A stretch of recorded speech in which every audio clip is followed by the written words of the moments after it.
বেশিরভাগ মানুষের পছন্দের খাবারের তালিকায় চিকেন ফ্রাই একটি অন্যতম খাবার। ঘরে থাকা খুব সাধারণ উপকরণ দিয়ে তৈরি করা যায় চিকেন ফ্রাই।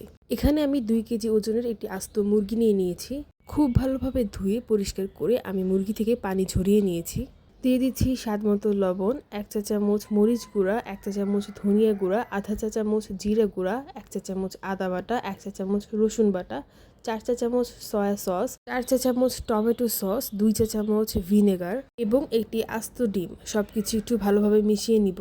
সব মশলা এবং মাংস খুব ভালোভাবে মেশানোর পর এখানে দিয়ে দিব 4 চা চামচ ময়দা এবং আধা চা চামচ বেকিং সোডা। এখানে আমি বেকিং সোডা ব্যবহার করেছি, বেকিং পাউডার নয়।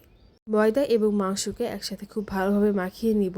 সবকিছু মাখানোর পর আমার কাছে মিশ্রণটা সামান্য ভারী মনে হচ্ছে, তাই আমি খুবই সামান্য পরিমাণে পানি দিয়ে মিশ্রণটা একটু পাতলা করে নিব।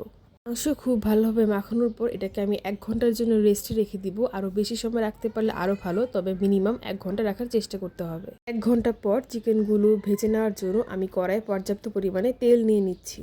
চুলার হিট থাকবে একদম লোতে। তেল ভালোভাবে গরম হয়ে আসলে আমি একে একে একটা একটা করে চিকেন দিয়ে দিচ্ছি। চিকেনগুলো কড়াইয়ে এমনভাবে দিতে হবে যেন একটার সাথে আরেকটা লেগে না থাকে। এক এক সাইড আমি 7 মিনিটের মতো ভেজে নিয়েছি এবং আমার এক বেজ চিকেন ভাজতে আমার প্রায় সময় লেগেছে 15 মিনিট। ভাজা হয়ে গেলে খুব ভালোভাবে তেল ঝরিয়ে আমি চিকেনগুলো তুলে নিচ্ছি। আমার চিকেন ফ্রাই কিন্তু একদম রেডি। ফ্রাইড রাইসের সাথে অথবা বিকালের নাস্তায় টমেটো কেচাপের সাথে উপভোগ করা যাবে এই মজাদার চিকেন ফ্রাই।